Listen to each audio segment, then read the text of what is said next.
அரசியலில் நீங்கள் தலையிடவில்லை என்றால் அரசியல் உங்கள் வாழ்க்கையில் தலையிடும் என்றார் புரட்சியாளர் லெனின். அடுத்த தலைமுறையிடம் அரசியலை சரியான வழியில் கொண்டு சேர்க்கும் நோக்கத்தில் தொடங்கப்பட்ட நிறுவனமே வாய்ஸ் ஆஃப் காமன்ஸ். இதை நிறுவியவர் தமிழகத்தின் தேர்தல் அரசியல் ஆய்வாளரான ஆதவ் அர்ஜுனா.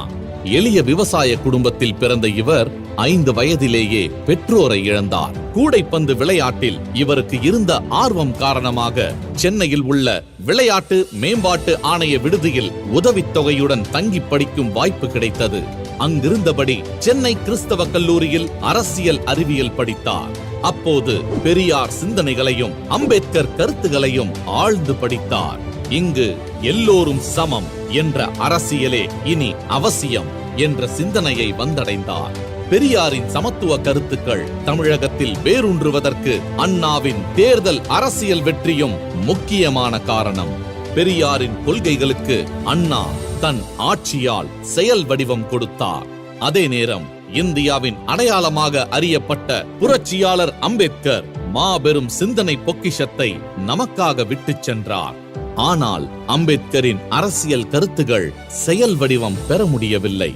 ஏனெனில் தேர்தல் அரசியலில் அவர் கொள்கைகளை செயல்படுத்தும் ஆட்சிகள் அமையவில்லை. ஒரு அரசியல் கொள்கையானது செயல் வடிவம் பெறுவதற்கு தேர்தல் அரசியலே பிரதானம் என்கிற யதார்த்தம் ஆதவ் அர்ஜுனாவுக்கு புரிந்தது. தேர்தல் அரசியல் குறித்து ஆய்வு செய்யும் பணியை அங்கிருந்தே தொடங்கினார். அதன் தொடர்ச்சியாக 2015ஆம் ஆண்டு திமுகவிற்கு தேர்தல் வியூகங்களை வகுக்கும் குழுவில் பல்வேறு பொறுப்புகளை ஏற்று நடத்தினார். தொடர்ந்து திமுகவின் தேர்தல் வெற்றியை எளிதாக்க 2019ஆம் ஆண்டு ஒன் மைண்ட் இந்தியா என்ற நிறுவனத்தை துவங்கினார். இந்த நிறுவனம் தமிழகத்தின் 234 சட்டமன்ற தொகுதிகளையும் பகுப்பாய்வு செய்து தேர்தல் வியூகத்தை கட்டமைத்தது.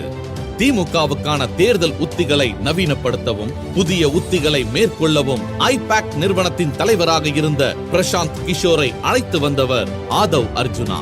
அவருடன் இணைந்து 2021ஆம் ஆண்டு தேர்தல் களத்தில் முக்கிய பங்காற்றியவர் ஆதவ்.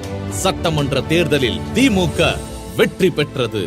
அதன்பின் அடித்தட்டு மக்களுக்கும் அரசியல் அதிகாரத்தை பகிர்ந்து கொடுத்து ஏற்றத்தாழ்வு இல்லாத சமத்துவ சமுதாயத்தை உருவாக்கும் நோக்கத்தில் ஒன் மைண்ட் இந்தியா நிறுவனமானது வாய்ஸ் ஆஃப் காமன்ஸ் என்ற மக்கள் இயக்கமாக உருவெடுத்தது.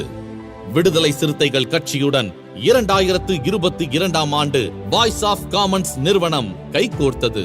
கட்சி நிர்வாகத்தில் சீரமைப்பு பணிகளை மேற்கொள்ள துவங்கி டிஜிட்டல் முறையில் தரவுகளை கையாள தனி டேஷ்போர்டு கொண்டு வரப்பட்டது. பெரிய கட்சிகளுக்கு இணையாக 15,000 வாக்குச்சாவடி முகவர்களுக்கான பூத் கமிட்டி பயிற்சி கூட்டம் ஒரு மாநாடு போல சென்னையில் நடத்தப்பட்டது. அதன் தொடர்ச்சியாக திருச்சி சிறுகனூரில் நடைபெற்ற விசிகாவின் வெல்லும் சனநாயகம் மாநாடு இந்திய அரசியலுக்கே திருப்பு முனையாக மாறியது. அந்த மாநாட்டை கட்சியின் முக்கிய நிர்வாகிகள் ஆலோசனைப்படி ஒருங்கிணைத்து முன்னின்று நடத்தியது வாய்ஸ் ஆஃப் காமன்ஸ் நிறுவனம். 2024ஆம் ஆண்டு நாடாளுமன்ற தேர்தலில் டிஜிட்டல் வடிவ பிரச்சாரத்திற்கு அடித்தளமிட்ட வாய்ஸ் ஆஃப் காமன்ஸ் முதல் முறையாக QR கோட் வடிவ பிரச்சார யுத்தியை தேர்தல் களத்தில் அறிமுகம் செய்தது. சமீபத்தில் கள்ளக்குறிச்சியில் நடந்த கள்ளச்சாராய மரணத்திற்கு பிறகு போதைக்கு எதிரான பிரச்சார இயக்கத்தை முன்னின்று நடத்தி வருகிறது வாய்ஸ் ஆஃப் காமன்ஸ். அதன் ஒரு பகுதியாக விடுதலை சிறுத்தைகள் கட்சி சார்பில் உளுந்தூர்பேட்டையில் நடந்த மது ஒழிப்பு மாநாடு கட்சியின் மூத்த நிர்வாகிகள் ஒத்துழைப்புடன் வாய்ஸ் ஆஃப் காமன்ஸ் நிறுவனத்தின் ஒருங்கிணைப்பில் வெற்றிகரமாக நடைபெற்றது. ஒரு நேர்மையான மக்களுக்கான அரசு அமைய ஆட்சியிலும் அதிகார பகிர்வு என்ற முழக்கத்தை தொடர்ந்து முன்வைத்து வருகிறது வாய்ஸ் ஆஃப் காமன்ஸ் நிறுவனம். வருங்கால சமூகத்தை அரசியல் மயமாக்கி தேர்தல் அரசியலை அனைவருக்குமான இடமாக வென்றெடுக்கும் ஒரு இயக்கமாக விரைவில் வீரநடை போட உள்ளது வாய்ஸ் ஆஃப் காமன்ஸ்.